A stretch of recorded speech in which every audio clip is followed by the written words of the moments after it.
Hey guys, welcome to the first part of the Kamen Rider Ryuki commentary.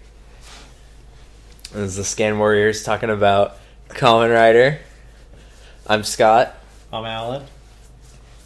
and I guess we'll just get right into this one. I apologize for the super unorganized us talking because I had said at the start that I was never going to take notes on anything, and then Scott having us just blasted through Kamen Rider Kuga and Agito is starting to get tired now. So just a little bit of burnout, little bit. That's why we had to slow it down a little bit. So we have a plan of like watching 2 episodes like every other day or something. Yeah, it's gonna be something like that. Let's see how long that lasts. But so the end result of this is that I haven't taken notes. So this is all just gonna be from memory, but that's okay because Ryuki kind of sucks in the beginning. Nothing really happens at the start. We meet our main character Shinji something or whatever. I'm pretty sure Shinji Kido. Shinji Kido. Kido? Yes. Okay. Yeah, you're right. Yeah, Shinji Kido. He's kind of an idiot. Yeah, he's a super idiot. And he's also a busybody. He likes getting up into other people's deals. Which like his introduction scene is like him getting involved in an accident that he was not actually involved in. Yeah, like it's him just being nosy essentially. Yeah. He's not. That's actually. He's just super nosy the whole time. And also broke. He's also super broke the whole time. Yeah. Relatable. Yeah. Although relatable they for don't me. They don't really like. He doesn't really do it that often though. Be nosy or be broke. I mean. I don't know. The entire situation that he's in is mostly because he's broke. But I mean, there is all that time that Ren is just like, "Hey, give me back that 80,000 yen." Wait, it was supposed to be 30,000. No, I think it was 100,000. No, no. He starts off with 50, and then he goes, "It's supposed to be 30," and he goes, "Nah, it's 80." So great. We'll get to our least favorite character, our least favorite character. We'll get to Ren. But anyway, the show starts off. First, we get a bunch of pannings of buildings, and eventually we see a woman who gets attacked in a mirror, and then when she touches the mirror. Like, when she realizes that something weird is going on, and she touches the mirror that she sees herself being attacked in, then she gets sucked in by a giant spider. Yeah, the monsters this time around are just monsters. They have no ulterior motive. They have no secret plan. They're not part of God's will to reset everything. They're just monsters that came up out of nowhere in this mirror world. And the reason they attack people is because they're just hungry. They really just want to eat people. People are their favorite things, apparently. Unfortunately, the mirror world is pretty inconsistent with how it works because We'll get there. We gotta talk about what's actually happened. So as it turns out, after we meet Shinji. We learned that he's part of this journal called Ore Journal, which they post news on via like phones, the internet. Yeah, the internet, the baby internet from 2001 or whatever. Yeah, 2002. They get paid because they're a subscription service, and people just subscribe to them to get news or whatever. Yep. We have. Reiko, who is the more experienced, like, gung-ho journalist. There's his boss. Who's in the hospital all the time. He talks about going to the hospital all the time. I don't know. He definitely constantly has back problems. Yeah, so he talks about all the time how he has medical problems. And then there's the computer person. Computer girl. God, I forget her name too. It's like, is it like Hoshino or something? I don't remember. I don't know. Maybe I'm not even going to pretend to know.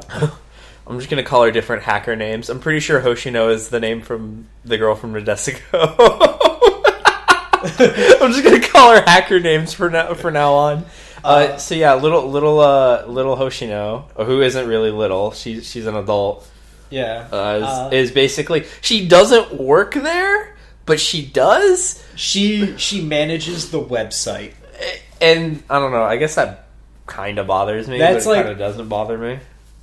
I think you're bothered by the fact she doesn't do any journalism work. No, it's the what was it? There was like the thing early on where like people had to do work and she just wasn't doing work and it was like no big deal. Oh, because she was just sitting there like yelling a countdown at the fucking editor-in-chief guy.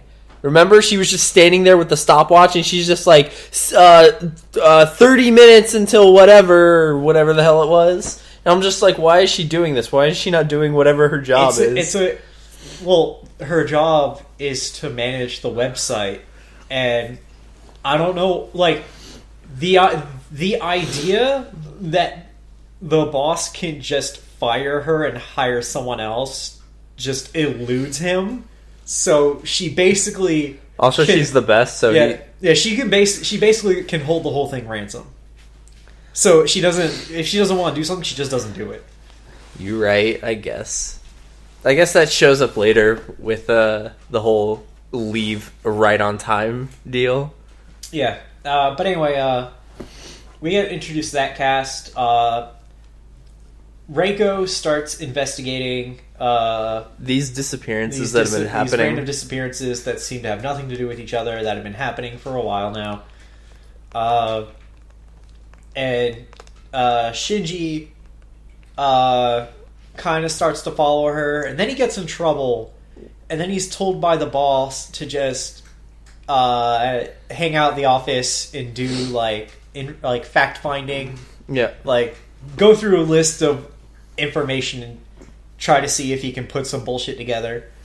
And then he looks at looks at the address of one of the people, realizes it's like really close by, makes an excuse, goes to investigate it, and when he shows up, it's like this weird room that has like all the reflective surfaces in the room are covered with newspapers and stuff like that. Yeah. Like all the windows, all the mirrors, anything metallic essentially. It looks like a crazy person's room.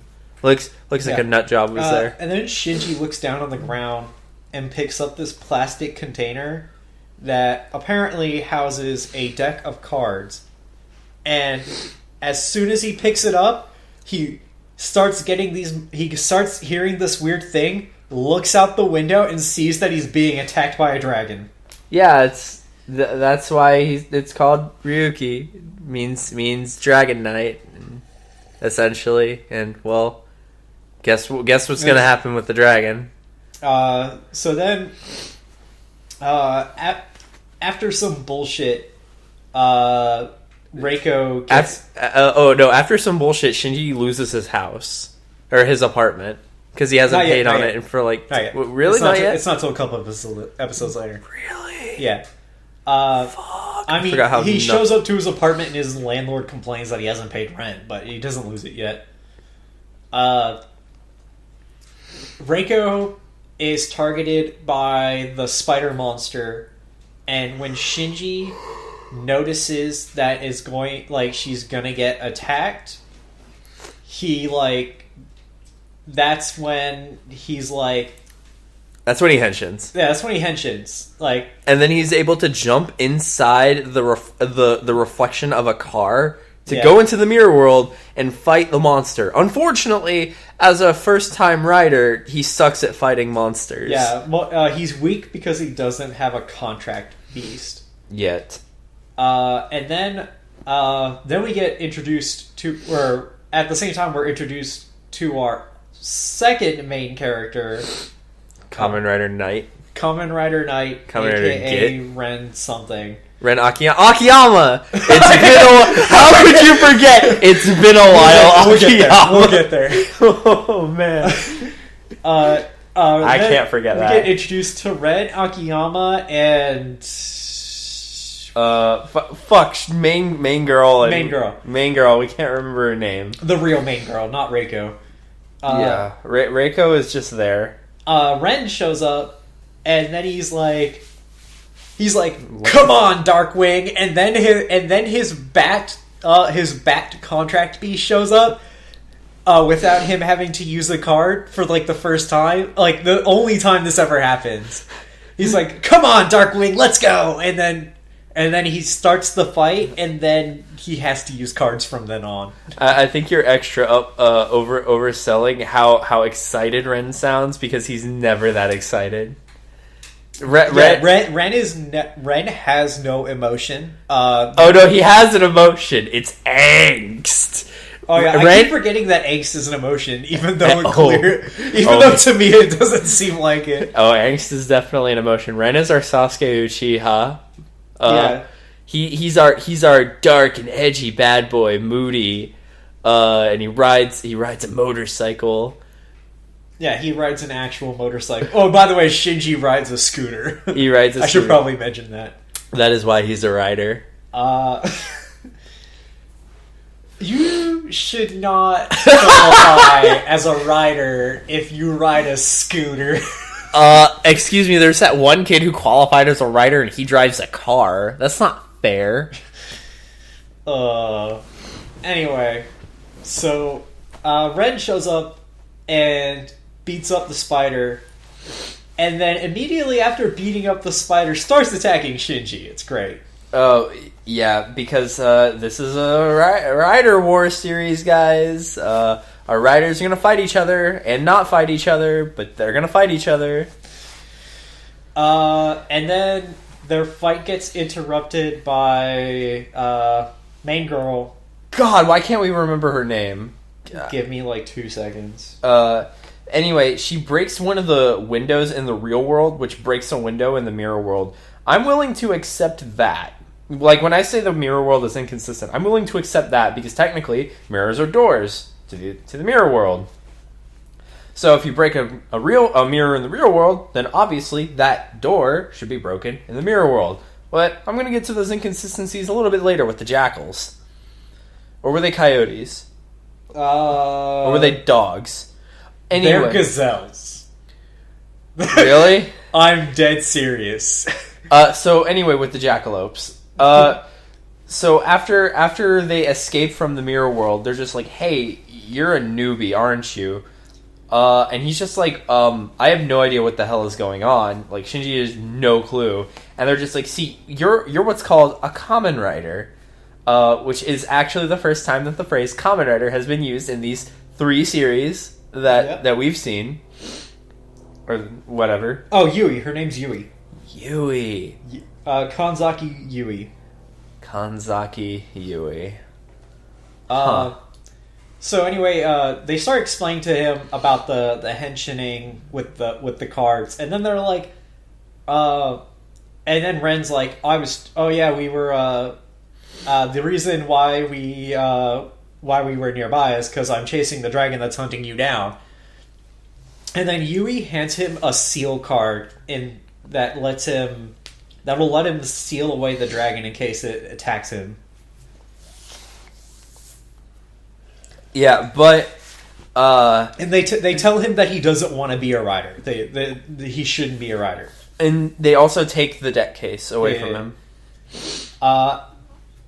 And then we get a scene of the spider reforming. This time with a human torso on top of it. Yes. As human as you get when you're a monster in this world. As human as you get when you're half spider. Yeah. Then Shinji realizes that Reiko is still being targeted by the spider, and that the spider is still alive. Thanks to those psychic headaches. And then again, eventually we get that Reiko shows up to investigate or do more investigating on these disappearances, Ren and Yui show up so that because Ren is going to fight and beat the spider for real this time. And then Shinji shows up, and then when Yui confronts him and about what he's doing, he's like, he takes the seal card, rips it in half, says, "I don't like to do things, or if I'm gonna do things, I'm gonna do them all the way and not half-assed." And then he takes the card deck back from her, and then when the dragon this time comes to attack him, he pulls out the contract card and then makes a contract with the dragon, thus becoming the Kamen Rider Ryuki. Which I'm now gonna point out, he's so far the only one with like a Japanese name. Like all the other ones are like Knight and Scissors and whatever. Yeah. Jumps into the mirror world. Him and Ren beat the spider, and with their final ventos. Yeah. Because as a card-based rider series, they have cards that give them their powers arbitrarily for no reason. And they're called vents when they activate cards. Yep. So sword vent, strike vent, guard vent, nasty vent, advent, and final vent. Yeah. And then there's a bunch more. There's a bunch more highly specific cards that come with specific riders. Yeah, but the base ones are usually like sword and strike and guard and whatever. Yeah. And final vent. And then we get to see the bit where when a monster dies, it becomes like an orb, and which can be consumed by another monster to make it more powerful. And then I was like, and then I looked at Scott and I was like, and that's the reason why the spider reformed. And he's like, I kind of figured as soon as I saw this scene. Yeah, it's like, oh, if I don't eat the soul, then it will not be dead forever.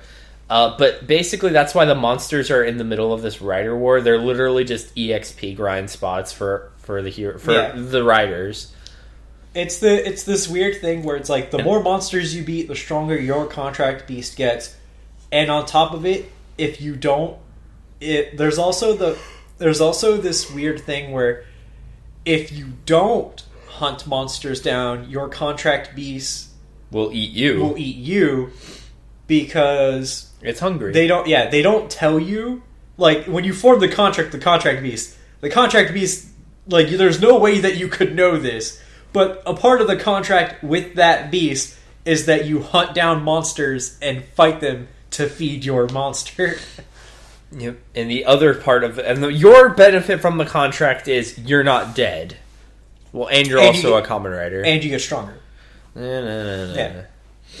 You know, I think the important part is the not be dead part. Yeah, because if you don't fulfill your end of the contract, your contract beast will eat you. In the face. In the face. Also, if your contract card is destroyed, as we see soon, then your monster will eat you in the face. Yeah.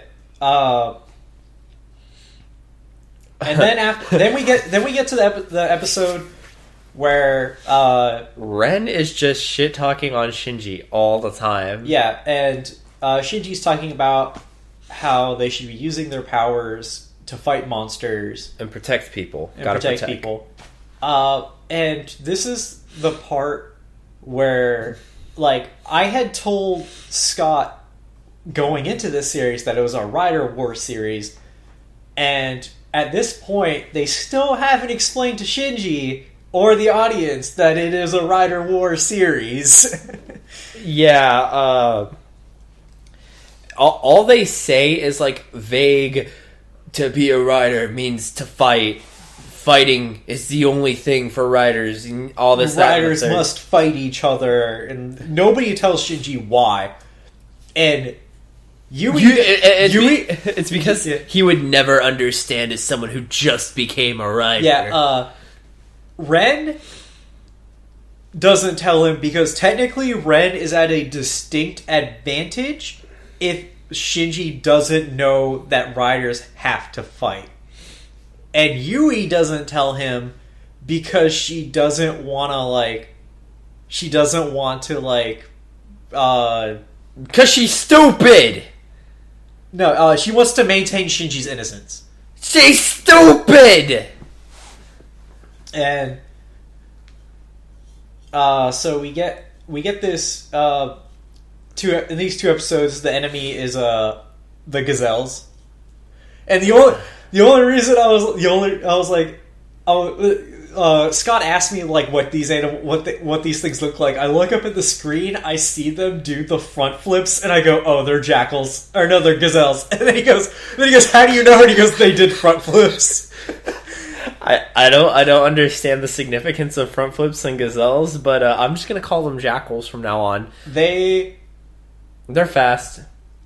The reason I know this is because later there is a rider that has a gazelle contract, and the gazelles when the gazelles show up, they just front flip all the time. It's weird. I mean, yeah, you're right. All they do is front flip.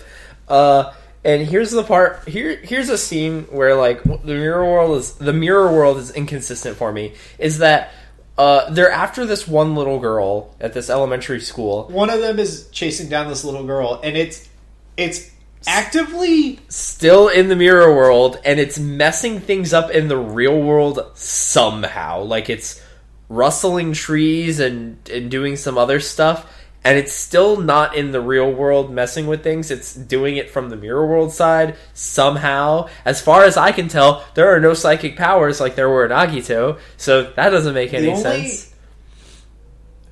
Oh no, I remember. I remember now. People who don't have or who haven't touched a card deck or Yui can't see the monsters. Like at all? At all. Really? Yeah. Is that... If a regular person is outside of the mirror world and they A, don't have a card deck, and B, aren't Yui, they can't see the monsters. Oh yeah, speaking of, Yui can see and feel the monsters, but she's not a rider. Yeah. For some reason. Some plot relevant reason. Yeah. That's the reason why you see things getting messed up and you don't see the monsters. Because the person who's there can't see the monster. Oh, okay, but... I mean... That's just never addressed, and it's never made obvious. They explain it. The only time they explain it is in the first episode. That's the only time they ever explain it. Oh, I definitely missed that then. Yeah. I just thought they meant seeing monsters in the mirrors.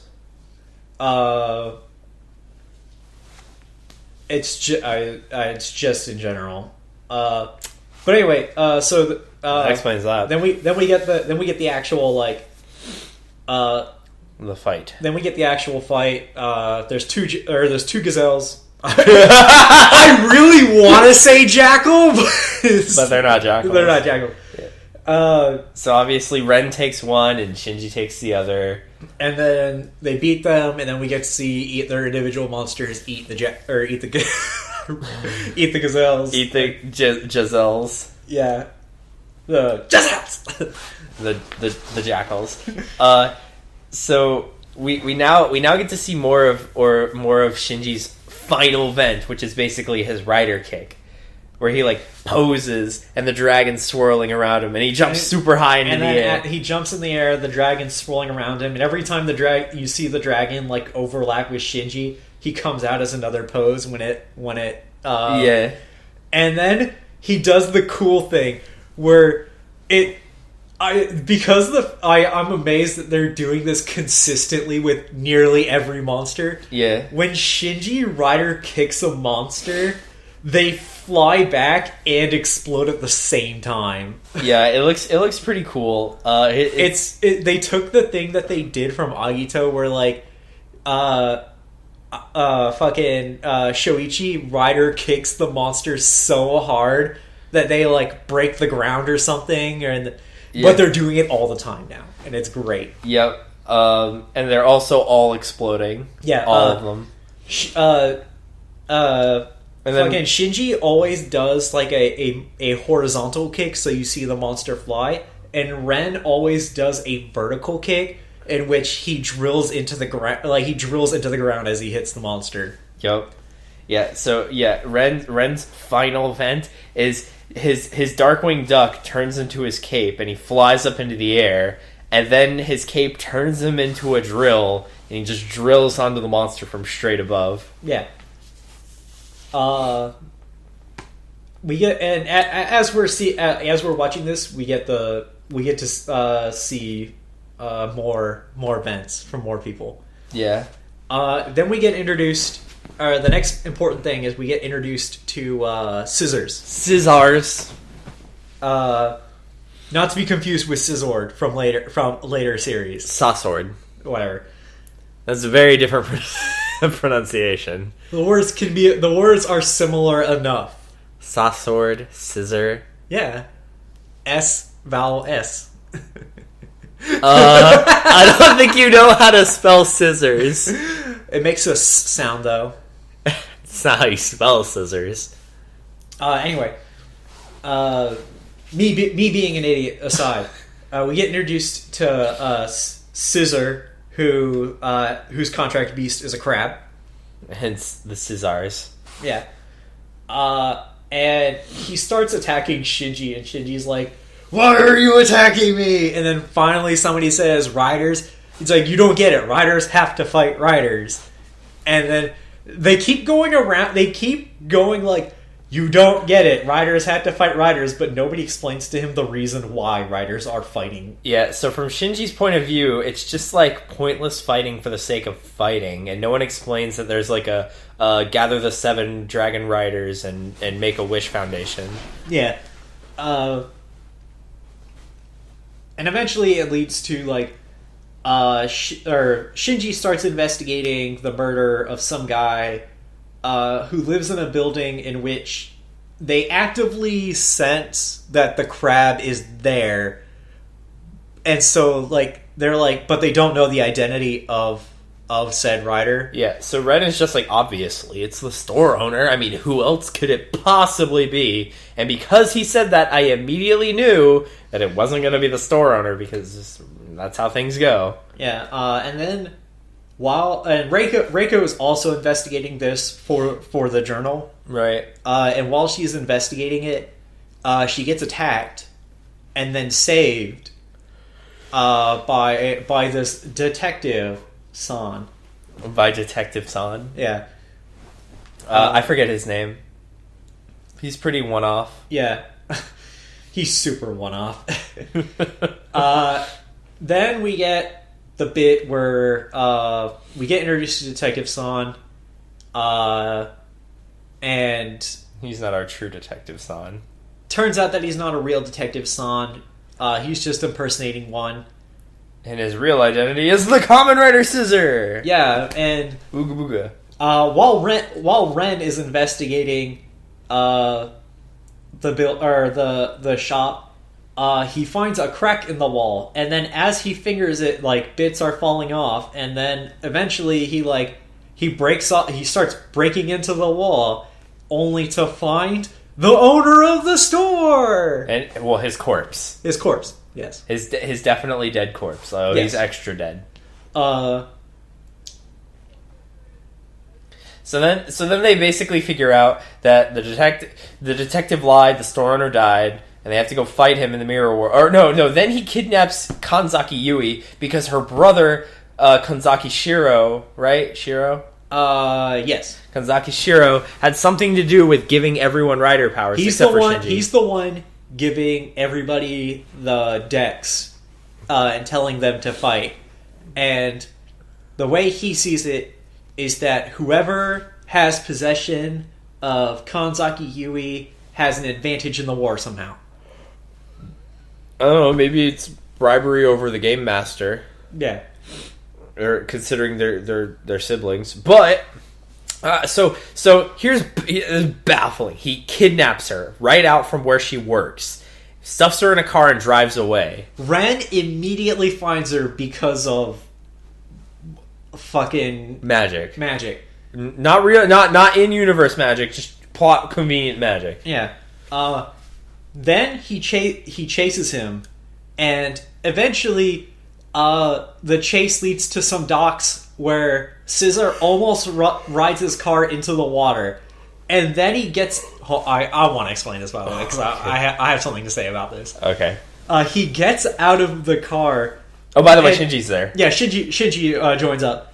Gets out of the car, and then when they confront him, does the greatest defense in this Rider Roar ever.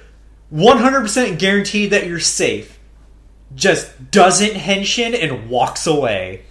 This is guaranteed to work 100% of the time. Yes. In this show. Shinji doesn't chase him because he wants to make sure Yui's alright. Ren doesn't chase him because there's no meaning in killing somebody if they're not actively in their rider form. Apparently, I think they should have whooped apparently his there's ass. some sort of honor system in fighting somebody in their henshin state. Fighting them, but not like messing with them in other ways, as we see later. But anyway, the audacity that this guy just walks away and nobody does a fucking thing is ridiculous. Like, I agree with you on that part. But yeah, I would have even accepted that he actually kidnapped her. Like, succeeded. Yeah. I would have accepted that. Then that would have made the ensuing fight make more sense. Because then he fights both of them at the same time. Like he was trying to avoid in that exact situation. So eventually... Eventually, they fight him in the mirror world. Yeah, there's a bit where he meets up with Ren, and then they start fighting each other. And then it's after they start fighting that Shinji shows up. And at first, Scissor kind of has the advantage, and then Ren does the most baffling thing ever. He dual wields his swords. Oh, yeah, because he has a regular sword as Kamen Rider Knight, but then he also can equip his sword vent. Yes. Thanks to his card deck power. Every rider has a very different and specific, like, little thing that they insert their cards into to activate their cards. Ren has a sword that he puts his cards into to activate them, and he also has a sword vent for a bigger, beefier sword. Well, it's more like a lance than a sword, but they still call it a sword vent instead of like a lance vent. Yeah. Shinji's is a little, like, dragon gauntlet that he has over his arm. Does nothing except be a card holder. Yes. Scissor has... Scissors! A pair of scissors. Yep. And Ren, like, when he thinks Ren's down, Ren pulls out his tiny sword and strikes Scissor in the belt, which damages it. Yeah, because remember, below the belt only counts for below the belt. Yes. And at this point, we establish a rule that if your card holder breaks, your contract with that monster is null and void, and that monster will eat the shit out of you as soon as he gets the chance. Extra ate his face off. Yeah. And then they beat the monster, and who takes the soul that time? I think Ren just, like, pops in front, he's just like, no, I'm taking the soul this time, or something like that. Ren goes to take the soul, and Shinji doesn't want to take it because it belonged to somebody's contract abuse or something. Really? Yeah. Is that how that went? I don't remember if that's how that went. But, anyway. Your cat. Yeah. My cat's going to destroy that TV one day. I'm convinced. Also going to kill us. Don't forget. Yeah. Which is why we should go furniture shopping, so I can get something to actually put the TV on, so I can put the... I've never stopped you. Yeah. You don't need me. I want to go with you because you have a truck. Oh, I mean, that's fair. Yeah. So anyway... Personal things aside. Yeah. So, when is the episode where Ren is just talking about how being a writer is a constant stream of fighting, and Shinji's just like, yeah, whatever. Like, he's literally just sitting there, and Ren is like angsting and it's an endless stream of war. Out of the angst of his heart is it's about to explain to Shinji. No, he's not about to explain shit, and you know it. Well, he's saying he's doing the thing where he's being vague about riders fighting each other. Yeah. And Shinji's just like not having it. Yeah, Shinji is just like, yeah, you've said this for like 5 episodes in a row or whatever. I've heard it all before. I don't need to hear it again. I think it's actually during this scissor bullshit that he says it. Yeah, it's at some point this is happening, and Shinji is just like, yeah. It's like whatever. It's great. It's like fantastic. Like, I've never seen someone no-sell angst that hard. It was great. Next important thing that happens is we get the introduction of Zolda. Oh, is that his name? That's his name. I completely forgot. Which turns out, we get the introduction of Zolda in his rider form, and then outside of his rider form, we get his introduction as the greatest lawyer of all time. The black and white lawyer. We're going to explain why he's the greatest lawyer of all time. But later. So far he has this reputation as called the black and white lawyer. Basically, if you hire him, you're guilty. Yes. But he's still good enough to get the job done. And what... We've already kind of explained why he's so good, but we're gonna tell you how good he is way later. Oh man, yes. We get the introduction of him, and then Shinji meets him in the mirror world while he's trying to fight a monster, and then goes like, "Oh, I wonder who it could be." And Ren, at some juncture, just figures it out immediately. Does he figure it out immediately? No. Yeah, it's after the episode that introduces Zolda, Ren figures out who he is immediately. I don't know how. God, there had to have been something. It was something stupid and arbitrary. All I remember, but he doesn't tell Shinji yet, because remember, this is also when Shinji gets arrested. Yeah, because little hacker girl. Lane gets kidnapped. Yeah. Then we get an episode that opens up with this great montage of Hacker Girl just going to the amusement park. This is the reason why you remember she wanted to leave work on time. It's because she wanted to go to the amusement park. Yeah, that's what I was talking about. She just got to leave on time because she's just like 60 more seconds and whatever, and then it's just like in the middle of the editor-in-chief talking, it's like ticking down, you hear the ticks getting really loud, and then it like clicks onto like 6 o'clock or whatever the heck it was, and then she's literally out the door, teleported. And then she goes to the park, gets this giant stuffed animal, and then kidnapped. And then she gets kidnapped by and she specifically bites his hand. Yes. In the struggle. Guy holds her for ransom, and when they go to pay, when Shinji shows up to pay the ransom in the middle of nowhere, the guy instead of taking the ransom, immediately just attacks Shinji. We still don't know why, and then we never figure out why. And then one of these great moments happens. Where while Shinji is being attacked by this guy, a mirror monster just comes out of a window, grabs the guy, and jumps into another window immediately.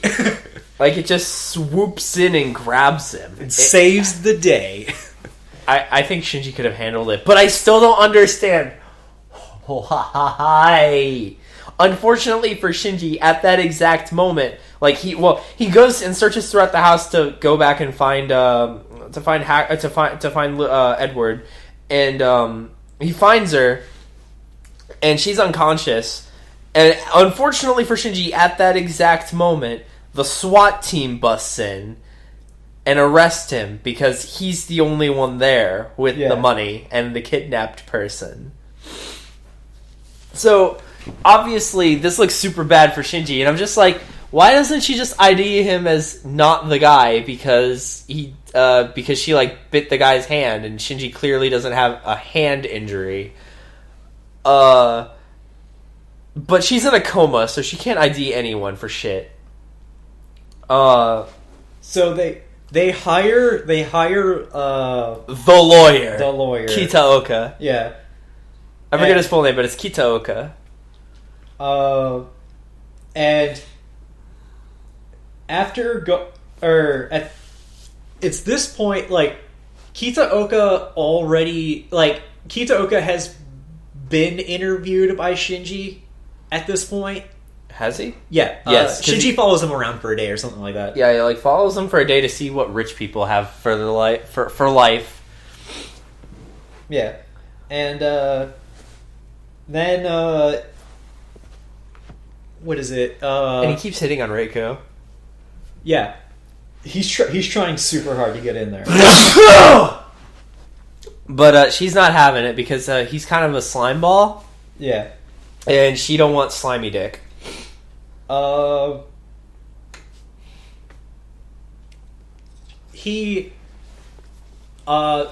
during this time, a little girl is trying to hire him, and he goes, "I don't accept jobs from little baggy girls."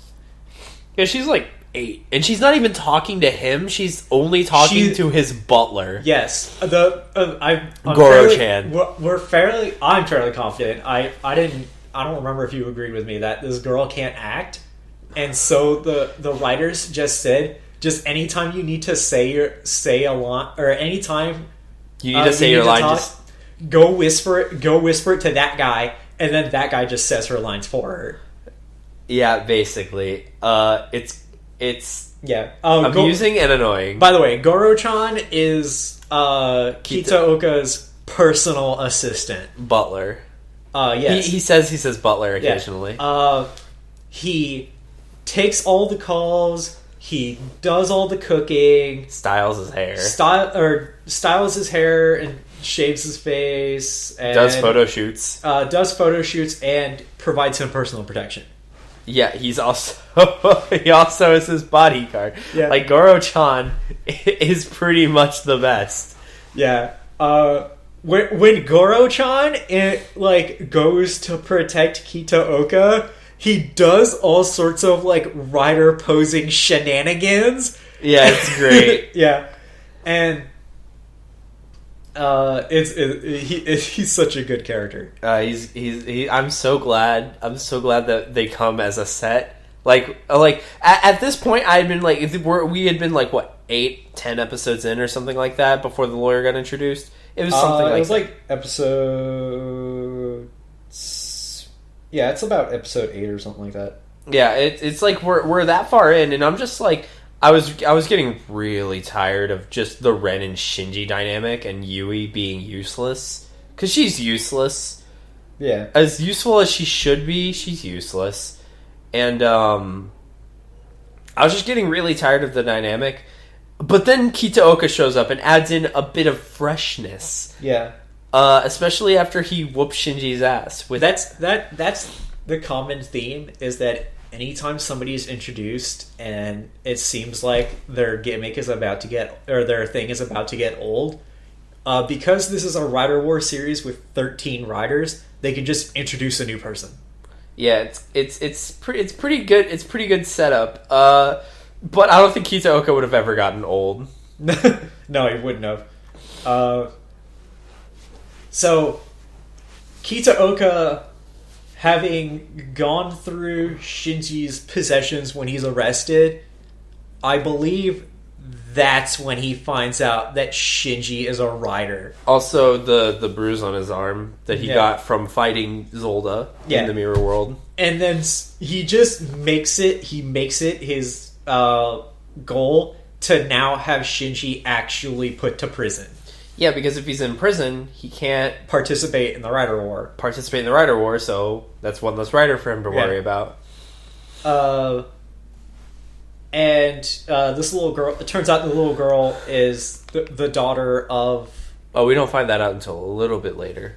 teensy bit Is there later. anything that we have to explain between that? The fact that at this point they have to explain to Shinji and the journals that the lawyer is going to get him kidnapped because somehow in the middle of this, Ren finds out that the lawyer is Zolda. No, he knew before. No, because he was like, either way, he was just like, you shouldn't trust that lawyer without specifically telling him that he's a writer, which comes back to bite them in a little bit. The thing is, the reason why Ren hires him, even though he is a writer, is because he knows that Kitaoka There's doesn't no know. way he knew he was a writer then when he hired him. There's no way because he gets hired by what's her face, the owner of the coffee shop that Yui works at, her grandma or aunt or whatever. No, but the reason why Kitaoka, the reason why Ren still hires Kitaoka is because he knows that Kitaoka doesn't know that Shinji is a writer. And then, I guess I still wouldn't have risked it. Just because. But either way, at some point in the middle of all this, Ren wants to fire Kitaoka because he's gonna not try and get Shinji acquitted. Yeah, because Shinji goes, "Man, Kitaoka asked me all these questions," and then everybody's like, "He's gonna get you super put in prison." Yeah, he's gonna extra put. And he's just like, "But he's my lawyer. Why would he do that?"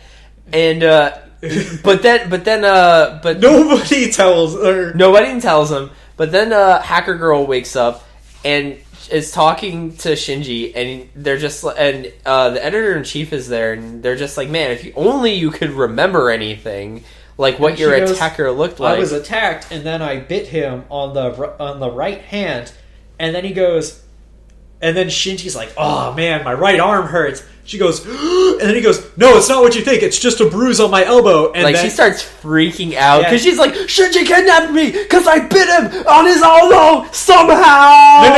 No. She goes, "His right arm is hurt. I bit the person on the right arm." And then he goes, "No, it's my elbow, not my hand." And then that in combination with the testimony of the little girl is what gets Shinji out. Right, because the little girl turns out to be the daughter of the guy who originally kidnapped the hacker girl. Yeah. And the reason why he wanted to kidnap her is because they wrote an article that ruined his business or got him fired or something. Yep, and they needed money because the wife is in the hospital for cancer or something. Yeah. And at the same time, we get the reveal that Kitaoka also has super cancer. Whatever he's got, he's terminal. Yeah. Like the nurses say that, like he is terminal. Yes, and he reveals that when he wins the Rider War, he wants eternal life. Yep, that's what he wants. But I think we're somehow how did we somehow skip over the whole Shinji thinking he killed him? This is what happens next. Oh yeah. Yeah. Because he did. After this, that's right. After this, Kitaoka sets up this plot to make Shinji believe that. All right. Well, first of all, he thinks that Goro, for whatever reason, Shinji thinks that Goro is the Kamen Rider Zolda. Yeah, and then Kitaoka uses that to his advantage to make Shinji think that during their fight, Shinji kills him. Yeah, and it would... It lasts all of, like, one episode. Yeah, it lasts one episode because eventually they just come up with this plot, like a counter plot to reveal that Kitaoka is Zolda. And Shinji's just super excited that Goro's alive. Because Shinji never wanted to kill anybody. Yeah. He's pure and innocent. And after he was willing to let Drag Rider eat him. Yeah. Just because he accidentally kind of killed someone in the heat of the moment. Yeah. And then after we get the moment where Shinji's like, "Oh, you're alive, Goro," I believe that he gets up and punches Kitaoka. Mm-hmm. Yeah, it's great. It was fantastic. Yes. Deserved. And then we get the introduction of our next rider, the fortune teller, Kamen Rider Ray.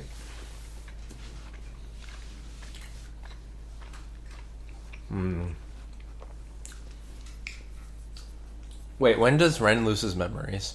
Is that after Ray? Because there's some point where he loses his memories and we find out his reason for fighting. Why he fights so hard. Why he shut off his emotions and all that jazz. Because I only want to say that because it's a pretty great episode because it introduces that running gag that we really wish was a more common running gag. Oh yeah. Oh no, my bad. It's right after they do right after they reveal. Right after they reveal that what's his face is Zolda. They have the episode where. Right, because he loses his memories in the explosion when he does the final vent. Yeah, we get to see Kitaoka's final vent, which is hands down best final vent. He summons his big Mega Gargomon Ox thing. Yeah. And he puts his gun in the back and it charges up and then it opens all of the barrels. All of them. Fires and every missile, bullet, and beam that it has. And just fucks everything in one general direction. And we see like the carnage it leaves behind. And Alan is just like, why doesn't he just do that all the time? I'm like, obviously, because he charges it up really slowly. And then later, you go, why doesn't he just use his final vent? And I go, isn't it obvious? He has to charge it. And then he immediately does it. And then just the fact that anybody would let him just do it is ridiculous. Especially like Ren or Shinji, just like, oh shit. Why would you let this man go through the process of doing his final vent? I mean, he's got some pretty heavy firepower without it too. Like his shoot vent is just a giant fucking rail cannon. He has two shoot vents. There's the rail cannon. There's the grenade launcher, the big ass grenade launcher that it's a rail cannon, and then it shoots out explosives, so whatever. And then his other shoot vent is shoulder cannons. Oh yeah, the shoulder cannons. Yeah, I think he's the only one with two different for the same card or something. I don't know. Whatever. I think it's the same card. They just couldn't come up with two different ways to say cannon vent, shoulder vent. Yeah, they're idiots. So like they didn't think about it. Shoot the vento. Ren after a fight and explosion, Ren gets hit in the head, loses his memory for a day. And goes, I have to go find something. And Shinji follows him around. And then we get these amazing moments where Ren shows up to a place, goes, nah, this isn't the place. Then somebody just shows up and goes, Akiyama! Yeah, they're just like, oh, it's been a while, Akiyama. And they start like getting ready for a fight, and Ren is just like super no-selling it, and Shinji's like, he doesn't care, and then Shinji goes, I'll deal with this. And then the first time, Shinji's like, yeah, I'll play you in pool, and like that's the match you wanted, right? And and he doesn't even know how to play. Yeah, and it happens like.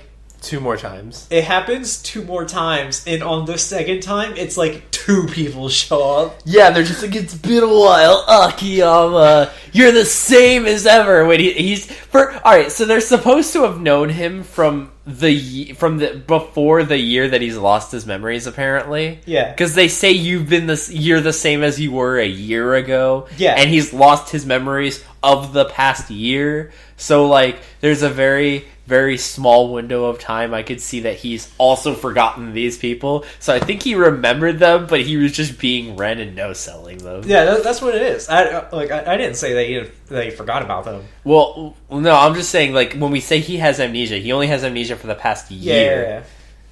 So, It's been a while, Akiyama.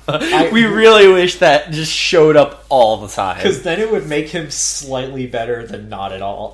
Yeah, because a lot of the time, there was one time where someone was just like, it's been a while, Akiyama, and he just like backhands them and keeps going. Yeah. Oh, yeah, that one's good too. Pretty sure that's what happened. I like to think that's what happened at least. Eventually, Ren finds the hospital room that his fiancée is at, and really, fiancé? Yeah. I thought they were just whatever. Yeah, close enough, fiancé. And then he remembers everything, and the reason Ren is fighting is because he wants to bring back his fiancée. Because she's in like a coma. Yeah. Ever since an accident somehow involving Darkwing Duck.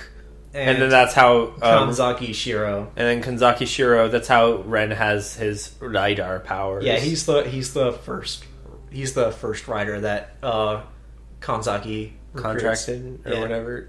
Dope. I didn't know that. Yeah, but that's why his road of Tatakai is a long and lonely one, despite all the people that he's got that actively want to support him. and also how he hasn't killed Shinji yet.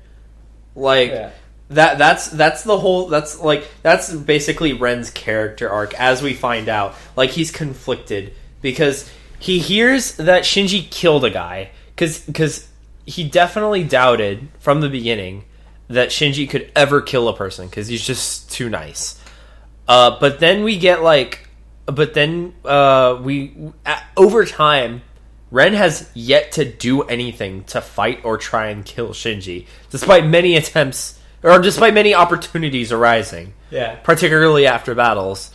Yeah, he says all the angst edgelord things, and then but doesn't do them.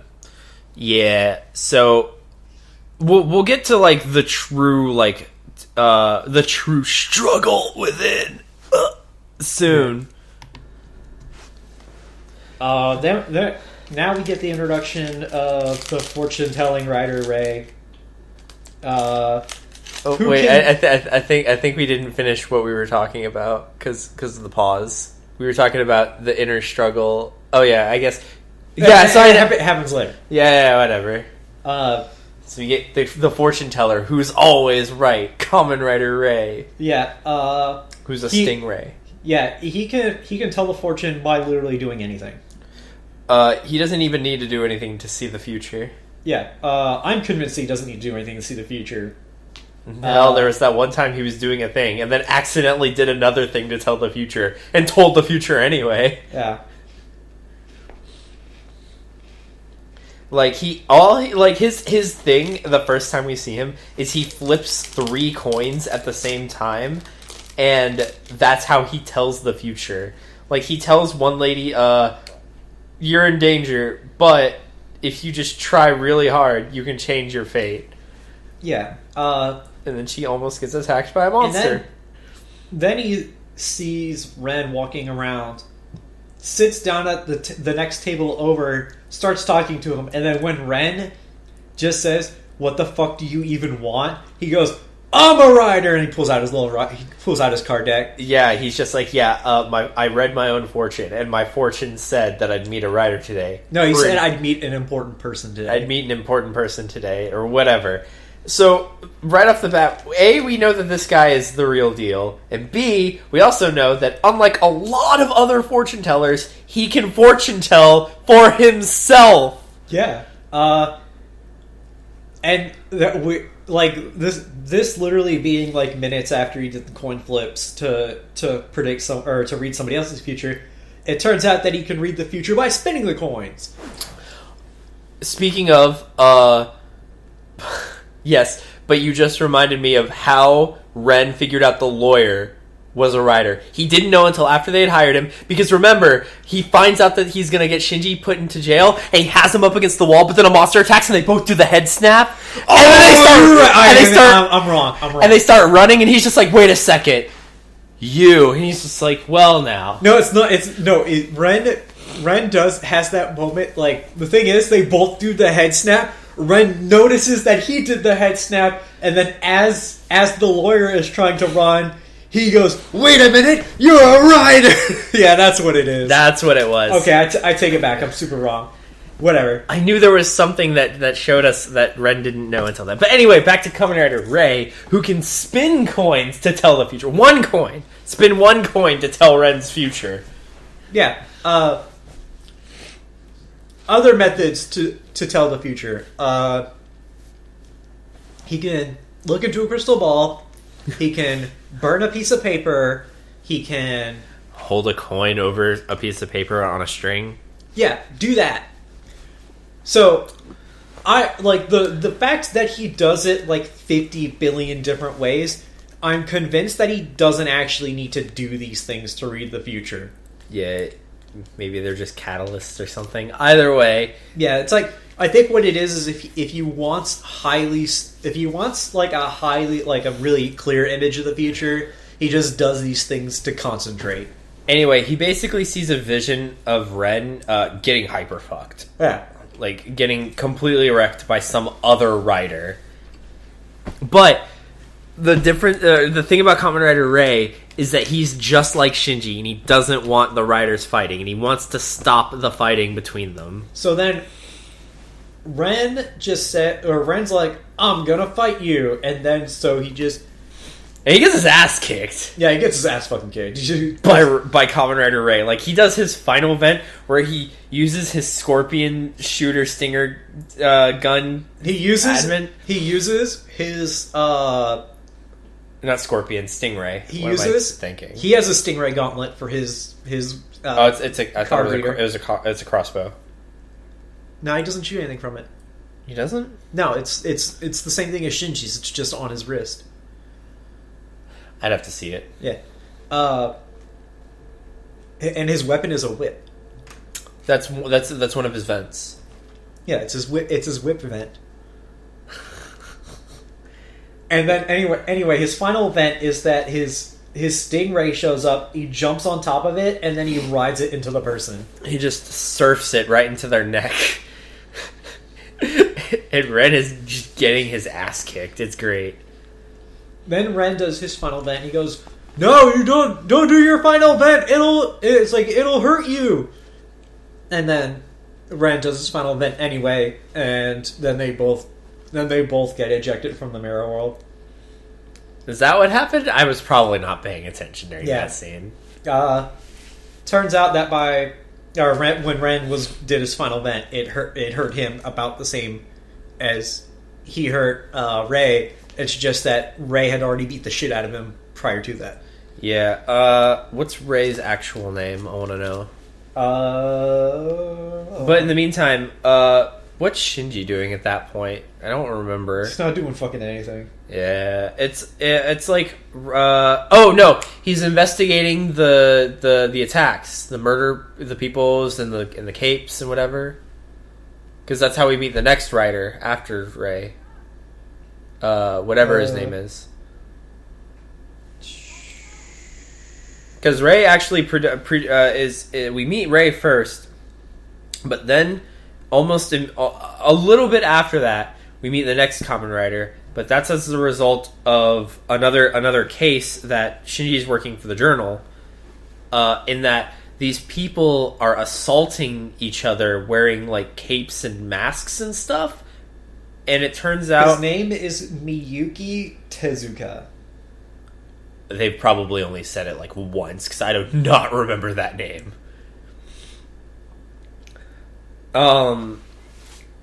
So they figure out that it's like connected to this university, and they go to the university, and they're just like, hey, they go because all the members that were attacked were part of like this game club, right?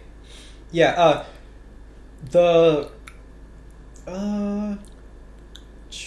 finisher. It's okay. It's during the part where Kitaoka fools Shinji into thinking that he killed him. That's when they introduce the fortune teller. Oh, really? Yeah. Oh wow. We're terrible at this. We're super terrible. See, I wanted you to also take a few notes. Shinji doesn't meet Tezuka until he starts investigating the robed guy. Right. I remember that. I just remember we were close with the order of events. Like we went through Kitaoka and then we. I mean, it's not like we're like super out of. Yeah, we're not super out of order. We're just slightly out of order. Yeah. Shinji investigates the robed guys who are live streaming, which is some pretty impressive live streaming for 2003. They're live streaming 2002 death battles. Yes, live action death battles that are emulating a fighting game, but they're not actually fighting like the fighting game. After enough investigation, eventually they get to like the final match, and then both guys like double kill each other. They double KO. Yeah, and then out from the shadows steps the Kohai that was in the game club earlier. Yeah, who's getting yelled at by everybody. He is the one who fucking orchestrated the whole fucking thing. Who fucked the goose. Yeah, he created a video game that can somehow make you more violent by creating like an addictive feedback loop towards violence or something. Video games are bad for you. It was the message. Now, what he said is that they made the game, and then after they played it enough, they got really bored, and then they wanted to take it to the next level, and then that's what made them go to the death battles. Yeah, but then later, when he does the thing with the journals, he says, "My game makes people violent." He's like, "I created a game that controls people's hearts." Well, he was saying that because he's kind of a cocky jackass. Well, I mean, yeah, but all right. He said that he wanted to make the death battle like again. That's what. Yeah. But what I'm saying is like the only reason he was able to do that in such like a small group of people was because he was able to just throw out that random suggestion of real life death battle instead of the video game. So I don't think that would have worked over all of Japan. It wouldn't have. But anyway, he is. We'll get to that. He's something June, like June Shiba Ura or something like that. June. Yeah. You are exactly right. Shiba Ura June. Yeah. Wow. I just remember June for sure, and it was like a AU sound in the middle of his family name. But so he is Kamen Rider Guy, and his contract beast is a rhino. Yes, and he's got the worst looking final vent in the show. Yep. So far. I doubt anyone could beat it though. Basically, his final vent is he jumps up. Hands down though, for as shitty as it looks, nobody's able to actually beat it. Yeah. In Tezuka's fortune, that's what kills Ren. But his final event is he jumps up, puts his feet on the shoulders of his rhino, and then he's like parallel to the ground as the rhino just like charges forward, making like a full body headbutt. But like it looks so dumb.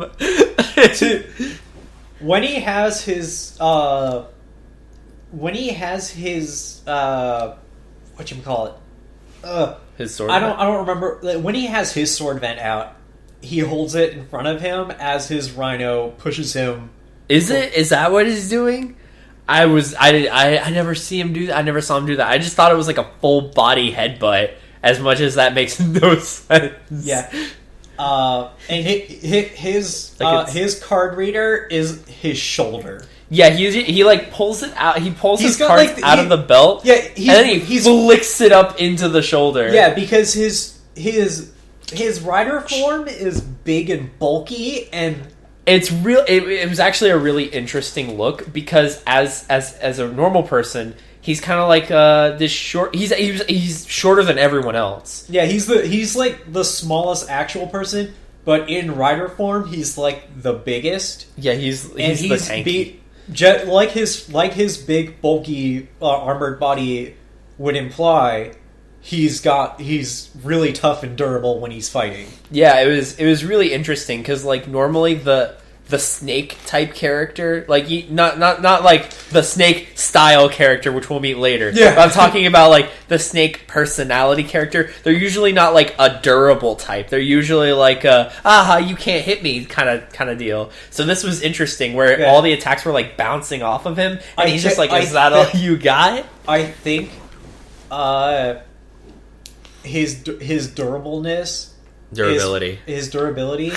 Durableness. Yeah. His durability is like is highlighted by his ego. It's a reflection of like his ego. Yeah. I get that, but that's usually not how it is in like media. You know what I'm talking about? The thing is though, he's not a particularly manipulative person though. I don't know. There was that time he hacked into Ore Journal and took it over. Yeah, which comes up like right away. Yeah. Ultimately, hacks Ore Journal, takes it over. Oh, we're forgetting the part where he gets. He takes Shinji's contract card. Oh yeah, he steals Shinji's contract card, and he basically has it. The first time in the show ever that a card actually exchanges hands. Yes. What baffles me is why he doesn't just destroy it immediately. I mean, I get it, he wants to manipulate Shinji, but I'd rather just take away the competition. But if you and I were in that scenario, we would have destroyed the card immediately. Oh, absolutely. But the problem is, we're smarter than kids' show villains. Yeah. So he hacks into Ore Journal and steals all of the subscriber information, and he's going to leak it if they don't make him editor-in-chief right then and there. And Shinji is about to like punch this kid in the face, but then he starts holding the contract card over a lighter, and he's just like, I don't think you want to do that. So after some not important shenanigans. Oh no, there's one important shenanigan that happens. I'm even going to talk about that. Oh, okay. I'm so glad you knew exactly what I was going for. We get this moment where, after having her computer fucking destroyed, Hacker Girl, or website manager son, walks into the cafe. Oh no, you're forgetting why she does this. The real reason why she does this. He calls her second rate. Oh yeah. He calls like... they go, how did you do this? And he goes, it was too easy. After all, your web manager is second rate. Yeah, it was something like that. He just calls her second rate, and then she fixates on that for like the rest of the scene. Yeah, she shows up to the cafe, puts her computer down, plugs her phone into it, cracks her fingers, and goes... And does the Hollywood hacker thing where she mashes her fingers on the keyboard, and that's how hacking works. Yeah, and Yui is looking at her like she has lost her mind. Yeah. Like, Yui can't look away either. Yeah, Yui has, like, the best expression on her face. You know, I don't think we've actually ever... Oh, no, wait. Well, part of what gets her attention is that after she plugs in the phone, she swipes her hand into the air... And then she starts hacking. You know, I don't think... Speaking of the cafe, I don't think we've ever actually described the living situation. Shinji loses his house, so he lives at Ore Journal for a while. But then, like, he meets... After meeting the true owner of the cafe, Yui's grandmother... that Yui works at. Yeah. Yui's grandmother, because Shinji is... such a good boy, offers him a place to live, and all he has to do is every once in a while help out at the cafe, which apparently is supposed to be every day that he's not, every waking hour that he's not working at the journal, which is never said at all. Nope. But then Ren gets jealous, but he doesn't get jealous. He just doesn't want Shinji to have... See, this is what we forgot. This is extra what we forgot. He doesn't want Shinji around Yui all the time, and thus like turning Yui against himself. He doesn't want Shinji to have an advantage, despite the fact that they're already hanging out regularly by this point. So then Ren lives there for no reason, even though Ren didn't need a place to live. Then again, Ren has more money than Shinji, and Shinji has a real job. Ren never had a job. Ren somehow has way more money than Shinji. Like, enough to drop, like, 30,000 yen on that broken window from the first 2 episodes. He just drops it. I don't know. I don't remember if they explain it, but Ren comes from a wealthy family. Did they say that? 'Cause I don't remember. They haven't said it yet, and I don't remember if they say it later.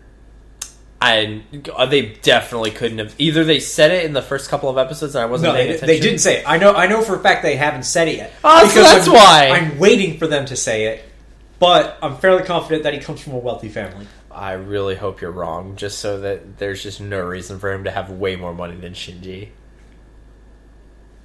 Because they're the same age. They're not like... He's not like a 17-year-old still living with his parents. They're adults. Yeah. In the adulting world. But so that's the cafe, and I just wanted to explain that because I wanted to absurd over Ren somehow getting this place to live, because now they're roommates. Yeah, they not just roommates. They have the same room. Yes, well, that's what a roommate is sometimes. Well, in our case, we sleep in separate rooms. Well, yeah, but what I'm saying is they're like single single bedroom. They share a room, and but anyway,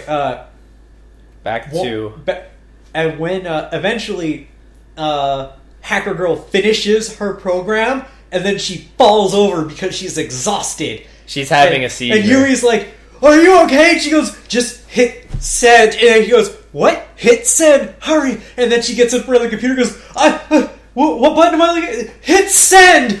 Sends it, and it goes back and reverse hacks the computer, the website. Yeah, it reverse hacks June's hacking right as he's about to like annihilate all of everything for Ore Journal or whatever. Yeah. He's about to do like the super evil thing where he gives everyone the video game and then just kind of expects Japan to erupt into Fist of the North Star post-apocalyptic chaos. Yeah.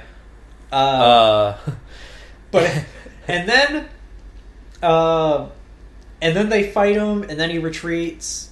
Oh, no. First, then he leaves, and then he retreats he goes into the mirror world, where he's fighting Rei and Shinji, right? Or is it just? Oh no, it's Rei and Ren and Knight. Mm-hmm. Rei and Ren, or Tezuka and Ren. They show up because Ren is being extra tsundere this entire time. Like he's trying to get Shinji's card back, but like. Oh wait. Trying to like. So like no wait.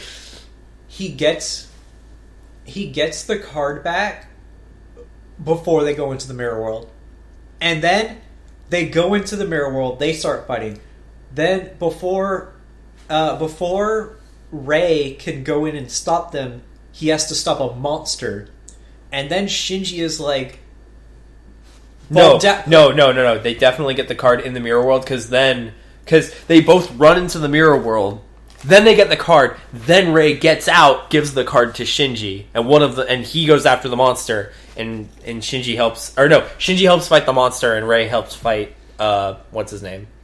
And then they're getting their ass kicked. No, they fight the monster, and then Ren having beaten down June, is about to kill him, but then doesn't because he can't kill a person because he doesn't have enough balls. Yeah. So then all right. So apparently you need more than angst to kill a person. Yes, you need more than angst to kill a person. You need to have that special something, that certain special psychoness. Yeah. That apparently Shinji had by accident one time. Anyway. So they let Guy go.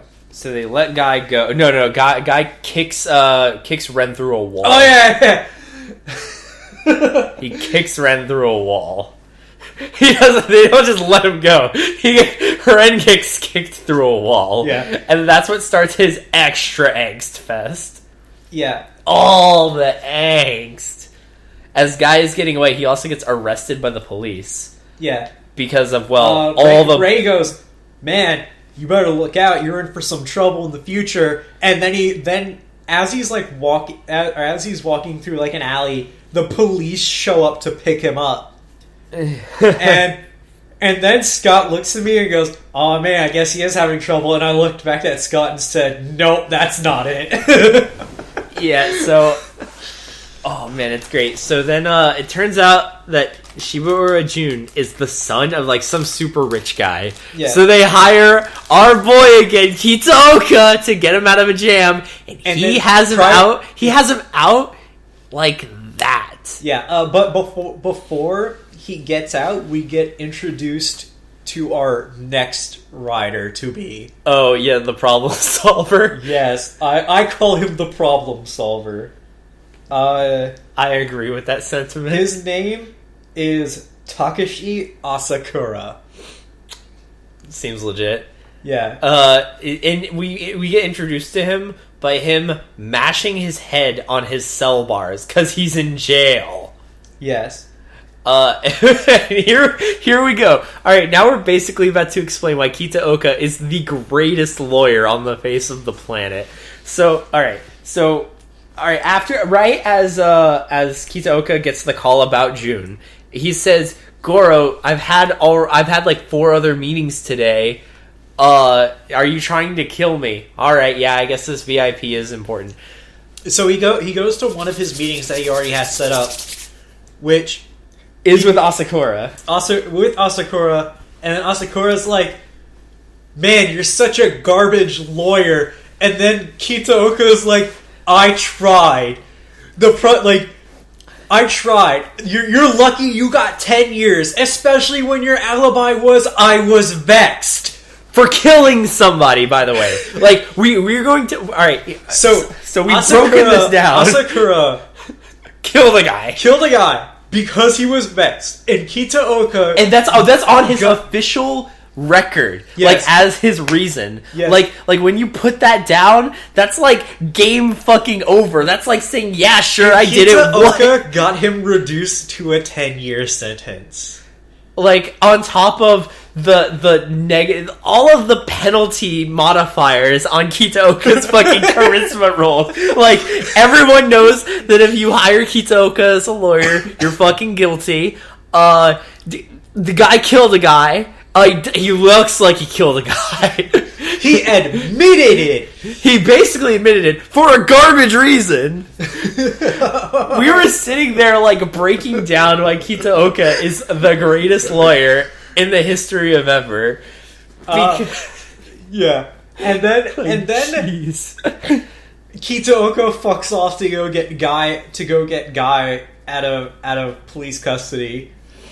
which takes them like half a minute. Yeah, half a minute. And while Asakura is in his cell, our instigator, Kanzaki Shiro shows up and says, "Hey man, you want to get out of prison?" And he goes, and then Asakura goes to attack him, and he flash steps behind him. Sorry, kid, nothing personal. So what we haven't been remembering until just now is that Kanzaki Shiro has popped up occasionally talking to people. And all he does is show up and tells them to fight. And don't forget, we've also been forgetting about Yui and her subplot. Yeah, she's trying to find out what happened to her brother, and so far she's talked to all of one person, and another person dies. Don't forget, she tried to talk to another person, but they're in a coma because it's Ren's wife, fiancé. Yeah.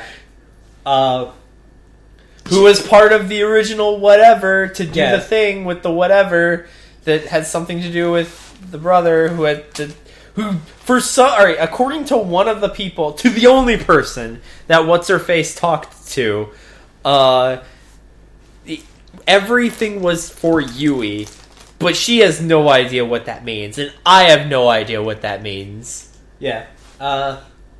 Apparently, according to Alan, she can stop the Rider War single-handedly, but she doesn't know it yet. Did I say that? Yes, you did. Oh, She said she wanted to stop the fighting, and she's like, well, technically she can. She just doesn't know it yet. Oh, yeah, she could. But anyway. I just wanted to bring that up because we had totally forgotten it. So... For good reason. Fucking Shiro hands Asakura a rider deck. He just hands him the deck and the contract. Well, because he comes out with the contract. Yeah, because like the deck that he goes to hand him doesn't have like the creature on it, but it can be implied that he also summoned a beast for him to make a contract with immediately. I guess, but whatever. So Asakura henshins in the real world and breaks out of prison. Yeah. And then at this point, Scott goes, "Wait, I thought they couldn't henshin in the real world," and I was like, "Oh, that just never came up. They can."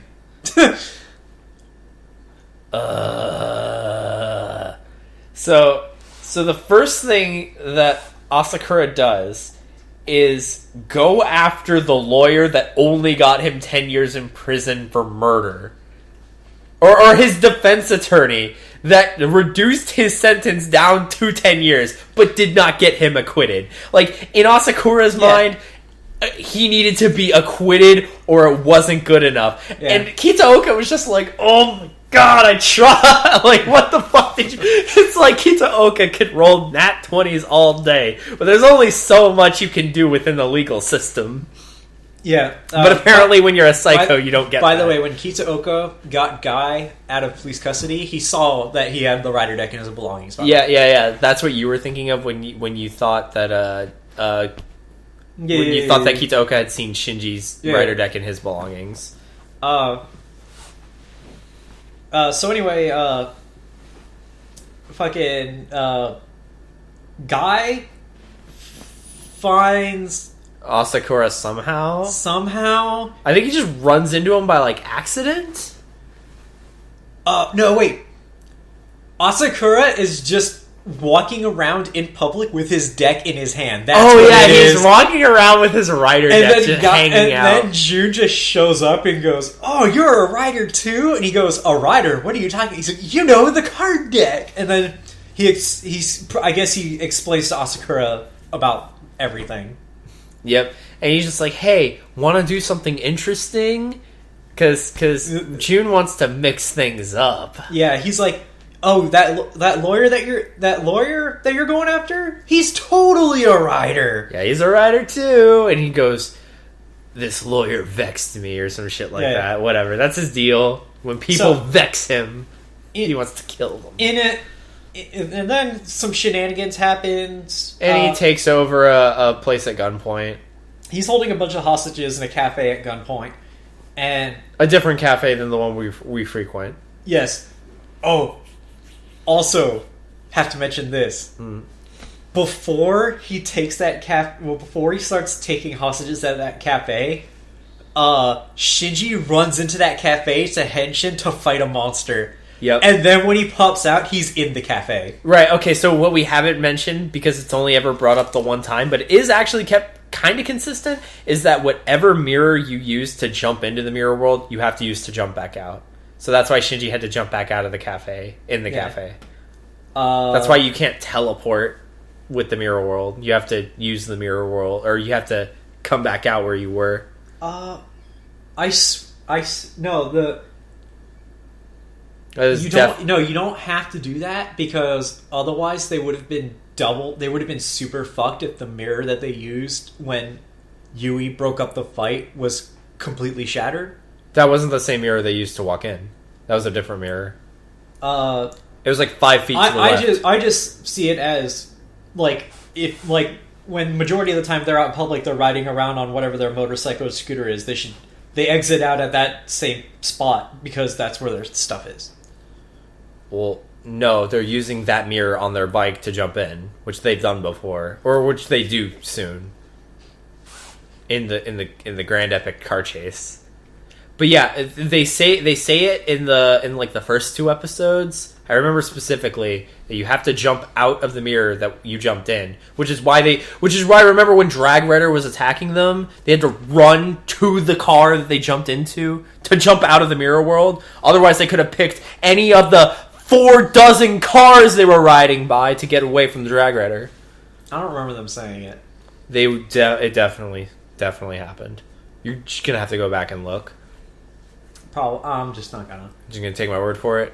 We'll agree to disagree.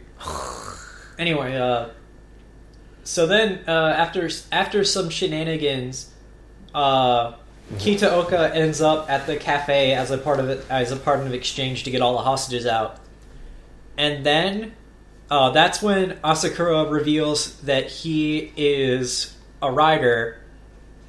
Then he does the coolest, sickest thing ever, which he only ever does the once. And that so far, he henshins, turns into his Oja. By the way, his Oja. Yeah. Turns into Oja, and then he does this thing where he just starts kind of like shifting in reality, and then goes into the mirror. Yeah, he does like that like shifty after image, like walk into the mirror, and it's just like no one else does that. What the hell? It's great. I'm confident that he never does it again. See, here it is. Wait, at least like. Oh, okay. So it's only writers without contracts that have to leave through whatever they entered through. That was it. I looked it up. So then, Kitaoka transforms and goes after him, and at the same time, Guy has provoked Ren into another fight, and then in an attempt to stop them, Rei shows up, and then in an attempt to stop Zolda and Oja, Shinji gets involved in that fight, so that all 6 riders are in the same place at the same time. Yeah. Then Kitaoka uses his final vent and just shoots it at everybody. The only person, or everybody, like, jumps out of the way to dodge, and Asakura just held June in the way of the attack. Yeah, Asakura's final vent. Yeah, it's pretty good. And then, June is like, "Oh, I'm gonna beat you up because you used me as a shield. How dare you!" And then we get Asakura's final vent. Like, he starts running along the ground in, like, a really cool, like, pose with, like, his snake. When he uses his final vent, his snake comes out. Mm-hmm. Then he starts doing the run where he has his hands, out and like, kind of like half out and down. They're akimbo is what they are. Yeah, akimbo. Then the snake starts riding behind him, and he jumps up, taps his foot on its fangs, and then does a bicycle kick to his poison bicycle kick. Bicycle kick to the person, and he kills June. Done. Final. And the reason I call this guy the problem solver is because somebody needs to murder somebody. Like, to get this rider count down, somebody needs to do the murdering. Yeah, so we just introduce a murderer. Yeah. And that's basically where we are right now. Oh, no. Ren as the murderer is trying to get away. Ren picks him up, says, "Hey man, you're cool, get in." Get in, loser, we're getting away from the cops. And then they come up with some convoluted plot to fake his death by having the car that he's riding in, like, ride off a bridge, and just before that he jumps into the mirror world. Then Shinji gets it, or in an attempt to find Ren, Shinji finds Ren, sees Asakura, and then fights him because Asakura is a murderer, it's the only person that Shinji can't forgive. Zettai-Yuru-san. Yeah, and then they fight, and Ren gets in the way, and Asakura gets away. And then that's where we're at. Don't forget the explosions, car explosions, faking deaths and stuff. Yeah. Well, I said that.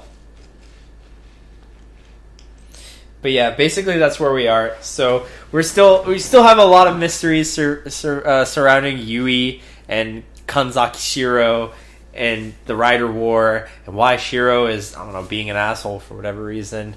And we still kind of don't get why Ren's being a git. Like they say that he's being a git because he's conflicted within himself, that he's putting on the face of a murderer so he can kill all the other riders to save the woman he loves, because if he doesn't, then she'll die, and that's hell too, because his fiance is gone. Yeah, the reason why he picks up Asakura and helps him out is because he thinks that by being near Asakura, he's going to absorb Asakura's murderous personality via, like, osmosis or some bullshit. Yeah, it's something like that. And when Tezuka tries to tell him, like, when Tezuka had tried to tell Ren to just let his fiance go, like, that just set Ren off, because that's what, that's never what you say to somebody. Yeah. You never say that to somebody. Just let him go. Even if that technically is the emotionally most healthy option. So the overall, the beginning sucked. Yeah, it does. It gets better with it gets infinitely better when Kitaoka is introduced. All right. I'd go as far to say it gets infinitely better as more characters are introduced, because Shinji and Ren could never hold a show for 50 episodes like Shoichi, Ryo, and oh my god, how did I forget his name? How did I forget his name? G3. Come on, you gotta help me. Don't worry, I'm forgetting what it is too. Oh my god, how could I forget? But either way, the three main characters of Agito definitely held the show together for the whole time. The guys in Kuga did a good job up until like episode 30 something. Like 40. I'd say about 40. Close enough. Like up until like the last stretch of the show, it was like, yeah, they kept the show together. But Ren and Shoichi and Yui could never hold a show together by themselves as characters. Yeah, especially when nothing was happening. God, yeah, it was pretty. It's nothing. Like when riders aren't fighting each other, this story is going nowhere. Basically, like, even with the plot of the day monsters, like, there was nothing interesting about it. At least with, like, in Agito, like, the monsters were like, oh, it's impossible! And then we got, like, the police, and we got Ryo. It was like, they had a whole bunch of storylines set up in Agito. Yeah. Maybe that's what happens when you have three main characters. Yeah, but as of right, three main characters doing their own thing. Yeah. But here we have our two and a half main characters. Like, Yui's half main character right now. Yeah. But we have 2.5 main characters that share their screen time almost exclusively together, meaning all of their plot is, like, centered on them doing things. And, like, anytime they branch out, it's, like, a non-thing. I would go as far as to say Ren is the half character, because Yui is actually doing something by herself. She's investigating the mystery of what happened to her brother. But she's not a Kamen Rider. Maybe there are two main characters and they're both half characters.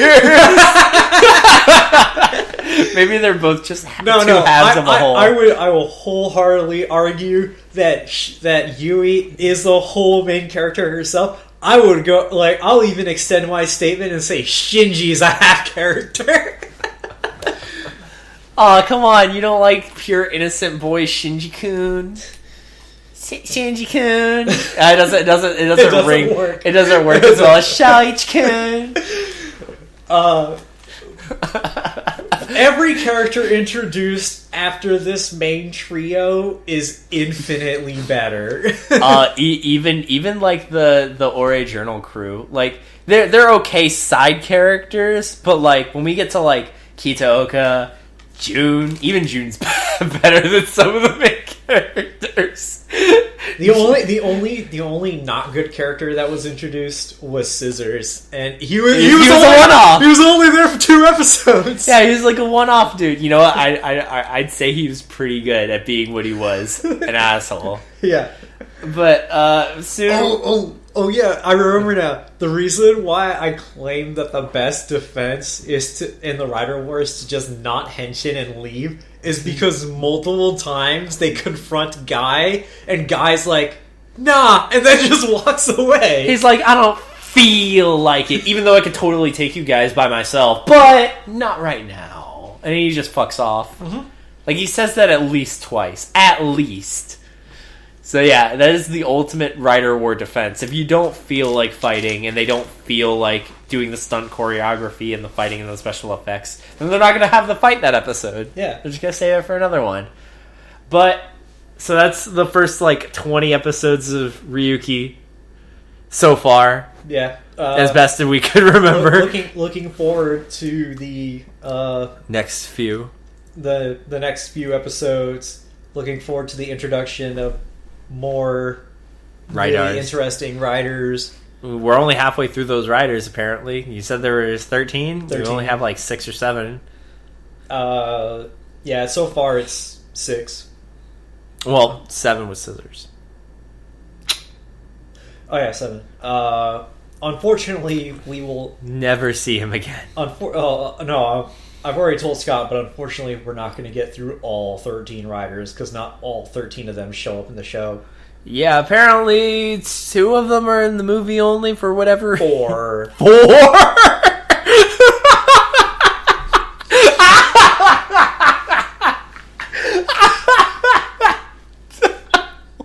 Will they show up in the movie? Yeah. You know what? They probably just had them like in their back pocket just in case. There's the guy whose contract beast is a chameleon. There's... We'll get there. We're definitely going to watch the movie this time, because we didn't watch Agito's movie, because it didn't exist. And then Kuga doesn't have a movie. Well, Agito's movie existed. Kuga didn't have a movie, and Agito we didn't watch because nothing interesting happened in it. It just gave us the G4, and it was like, whatever. Yeah. But we're definitely going to watch the Ryuki movie, because we have to. Now we have to. Now it's important. Yeah. Anyway, we'll see you guys next time. Later.